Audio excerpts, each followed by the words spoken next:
cas, bonjour frères et sœurs africains, congolais. Un certain héritier Watanabe veut mettre en défi un peuple. Tout un peuple qui aujourd'hui souffre comme le peuple congolais souffre. Tout un peuple qui est meurtri chaque jour. Et une seule personne veut mettre ce peuple à défi pour organiser un concert, pour festoyer je ne sais quel événement extraordinaire qui arrive dans sa vie et qui lui permet aujourd'hui de défier le peuple le plus meurtri au monde. Alors j'en appelle à votre conscience, j'en appelle à vous. Si je parle aujourd'hui moi en tant que femme, parce que c'est moi qui mets au monde. Parce qu'aujourd'hui ma matrice a supporté ce même héritier, comme elle a supporté ce même enfant qui a été tué à Kinshasa, ou à Kivu, au Kasaï, ou à Beni, ou à toute autre région de la République démocratique du Congo. Alors au nom de cela, au nom de tous mes enfants qui sont morts, au nom de toutes les femmes qui sont violées, ce corps que je chéris, que je respecte, qui est détruit chaque jour, chaque minute, chaque seconde en République démocratique du Congo, je vous en appelle à votre conscience. Ce concert n'aura pas lieu. Venons nombreux le 15 juillet à Métro Madeleine, au Métro Opéra. Venons dire que les concerts des musiciens congolais en République démocratique du Congo, qui je vous rappelle, derrière ce concert se cachent beaucoup de choses. Nous avons la mainmise bien sûr de Kabila, ça c'est sans contestation. Nous avons la mainmise de toute l'occupation entière, sans contestation. Mais de plus, nous avons la mainmise de toutes les multinationales. Lui-même, héritier, a fait l'erreur de citer Bolloré. Qui ne sait pas qui est Bolloré? Même ici en France, les fondamentaux, les républicains déplorent la présence dans la politique française de Bolloré. Alors qu'est-ce qu'il fait en République démocratique du Congo? Il tue. Il vole, c'est un criminel, tout simplement. Alors je vous en appelle une fois de plus à votre conscience. Soyons nombreux le 15 juillet, montrons notre épreuve de force. Nous devons être congolais jusqu'au bout des ongles. Nous devons être congolais jusqu'au plus profond de notre âme. Le sang qui coule, c'est le nôtre. Ce n'est pas celui du voisin rwandais, ce n'est pas celui du voisin angolais, ce n'est pas celui du zambien, ce n'est pas celui du français, c'est le nôtre. Alors venons nombreux, ne soyons pas indifférents à la souffrance des nôtres. Chaque mois, nous envoyons de l'argent pour faire quoi? Pour faire quoi, dites-moi? Pour leur donner un jour à manger? Pour leur donner une demi-scolarité? Pour leur donner un cachet d'aspirine? Quel jour on cessera d'envoyer de l'argent pour que le peuple congolais puisse vivre décemment? Alors, Ingeta, je m'arrête là, mais en tant que femme, en tant que mère, j'implore à toutes les femmes qui restent chez elles, qui nous voient comme des soldats ou comme des gens extraordinaires ou je ne sais quoi. Non. Nous sommes des êtres humains, nous avons un cœur, nous avons un sang qui circule et ce n'est pas différent de ceux qui meurent en République démocratique du Congo. Mes frères et sœurs africains, j'en appelle à vous aussi. Nous savons que la dictature a sévi dans tous nos pays africains. Nous savons également que le sang coule partout dans nos pays africains. Soyons nombreux. Ce combat-là est le nôtre, pas seulement de la République démocratique du Congo, mais de l'Afrique tout entière. Ingeta, Ingeta, Ingeta, Ingeta. Ingeta, peuple congolais, notre concert, il y a héritier Wakana Bezali annulé. Aussi comme ma préfecture nasi bilili bozomona décision finale na nous amité ba loba opé sa décision na bango samedi. Toutefois ba manifestation ezali confirmée. Métro Madeleine na métro Opéra ezali occupé par la résistance, par les combattants, par les patriotes. Donc toza ko benga bandeko nyonso ya France ba congolais conscient na inconscient. Boya bandeko ya ba France, ya Belgique, ya Hollande, ya Angleterre, ya Italie, ya Luxembourg. Boya parce que c'est une grande manifestation patriotique et résistante. Donc Boya parce que ma bonne musique il faut aussi les sangom balamoko. Rendez-vous est samedi 15 juillet à partir de 16h métro Madeleine na métro Opéra et qu'on a occupé la résistance na combat na ba patriote congolais. Ingeta. Ndeko oti ko sala un peu précision sur la journée de les kaki mais ngana on tient moi détail mouké parce que to lobby effectivement rassemblement et qu'on a 16h par rapport à un concert mais biso to sengi diaspora congolaise tout donc on a parti à 16h. On a deux stations autres au salle là-bas événement la biso. To quadriller Olympia, na métro ya Madeleine et puis il y a Opéra. Donc les Congolais seront là. To zoki initiative ya ko soma ba billet pour na ko la salutation patriotique mais ba billet on peut ça gratuit parce que le producteur et l'artiste on se rendu compte que les Congolais ne veulent même pas acheter le billet pour prendre part à cette manifestation. Mais to a besoin de Congolais, to a besoin de devoir patriotique. On a ça là que Congolais tout ici bandeko à Londres, bandeko à Belgique, surtout bino dans Libanais à Paris, tous a besoin de bino poya parce que bitumba aussi à Paris le 15, les ali bitumba pour na Paris té. Les ali bitumba contre Congo, mais ba memi yango ba importer yango na ni na Paris. Donc tous a besoin de soutien, tous a besoin de tout le monde. Ingeta. Na bimbara na lobara vérité n'a pas mensonge té. So bo moni ba saku e bimi lelo, c'est parce que il fallait que le ba makamto ka makambo. Makambo sous se di marabe na officieux.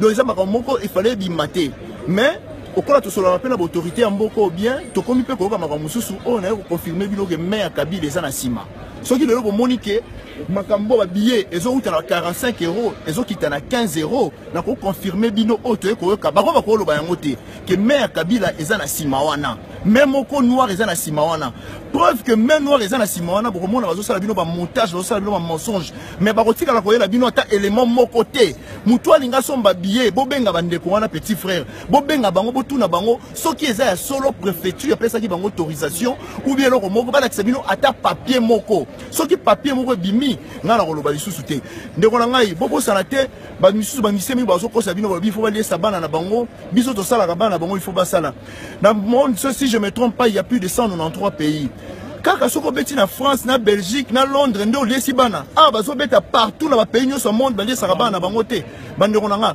bo se tromper te problème o eza plus grave na wena sabino sous précision mususu oyo na ne limité ezali boye bandeko wana petit frère nangai parce que petit frère ayebi to yebane bien to yebani ne bien petit frère na producteur na ye bazali kosenga ba autorité ya mboka oyo ba bondeli bango balobi bosenga la biso pa ba combattant ba bengi ba zorobile ba bengi ba odo ba bengi ba yu ba bengi ba tunyoso pona ke tokutana be bandeko ba boyi ce qui se passe c'est que na moment oyo bazali ko bondela ba bondeli balobi ke ba mekata ko beta tina 23 h congolais yo muto oyaka na fête na minuit na 2 h du matin concert wana botu na bango oya kosomba billet na ye et que concert est comité na 2 h du matin na kati misapi na 5 oya kosomba billet que concert est comité na 2 h du matin na kati misapi na 5 bazali kosenga biso ke bazo bondela wana eza moya koloba mais wana eza masolo biso tokoma kosola na bango yango nde bandeko na ngai bakosa bino te elo nde nazo pona nazo bunda bitumbo lelo pona na lingite que dans quelques années bon comme la phrase mingia bon mona biso awa auto ça la histoire sans se vanter un jour bato bazo linga musique ezonga ekoleka une année te ekoleka 2 années te ekoleka 3 années te bon comme la phrase moko va combattre bazalaka makambo ezala lisusu te bon comme la phrase wana eloko na solo na bino bo retenir en il n'est jamais trop tard bon linga te phrase ane koma poto moni ndenge évolution ça mi na peuple congolais ingeta nalobia mutu nyonso otala évolution pour na rebonner le tabunde kwa lobi éducation ya bana ya ba congolais ndenge komi na poto plus de licenciés plus de bacheliers et puis ordre comme kozonga na kati ya communauté na biso ba finga biso trop François Fillon le ballon biso que non ba congolais ba lingo dans cette mbongo comme la veille préfet à Paris en 2011 alors na biso que parce que ba conseil Moïbe Sila na étalage na printemps na galerie Lafayette pour ba conserver ba congolais ba kata ba conseil est-ce que l'état congolais ce qui est d'agi état ba ko porter plainte c'était na insulte envers notre société non là on est allé binoter bon le biso to za ba jaloux on peut être jaloux na ba mission sur base de quoi eza makambo ya mboka baza ko utiliser bango pour ko détruire combat oh biso to zali parce que biso to informa bino bata Kinshasa vous ne savez pas ce qui se passe au Kivu ni na bakananga ni par-ci par-là et ça a toujours l'information et le bino pesa biso c'est nous qui vous donnons des informations et là les camions de Salema comme par hasard mbongo ekoti corruption ekoti na ba o baza soi-disant ba kolwani baza ba combattant or baza ba combattant ba vendu ba eko pesa bino assurance que concert est été bon jour wana bon matami tu na biso merci peuple congolais ngana loba je vais être court na habité en France ça va découvrir charnier moko na Toulon bien à Toulouse Journal leader beta na Bercy ça c'est de 1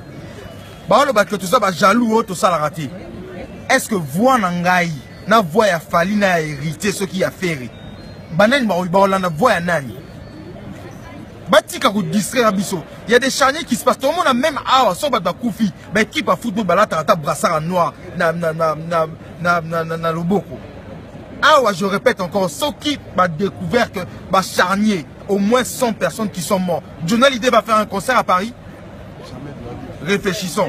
Ingeta peuple congolais tozongi lisusu awa lelo binomo boyoki bandeko musuko ba utolo bana biso awa alobi pona peuple congolais boyebi oyo ezoleka na kata Congo boyebi pe pourquoi totelema poto bunda pona biso te parce que biso vamaka awa peut-être ba vie eza un peu amélioré par rapport à baninga mususu mais tozo bunda pona peuple congolais na biso moko pe lokolo na ba génération na biso oyo après tozo bunda po mboka na za libérer tozo bunda po ba paya oyo ba occuper mboka na biso ba bima bazo ngepa bazalaka yango wana tozobunda peuple congolais eloko na bino loba awa samedi le 15 juillet toza biso nyonso na Madeleine héritier a défié biso alinga la biso vraiment que non yende toyebi banani baza na sima mais biso toza kuna te biso tokosala musala tokokosala tokotala soki ye ou biso eloko na nina loba na peuple nyonso congolais oyo alandaka lingomba ya Pareko tozalaki na conclave na Belgique le 15 juillet ndambo banga batikala awa ndambo balinga bakende kuna mais pona bolingo ya mboka na masango nyonso mangomba nyonso tosangani awa c'est fini le 15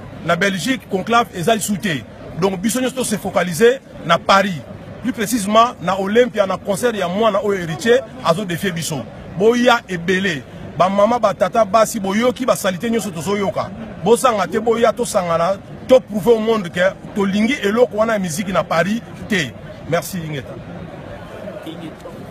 Ouais, c'est bon.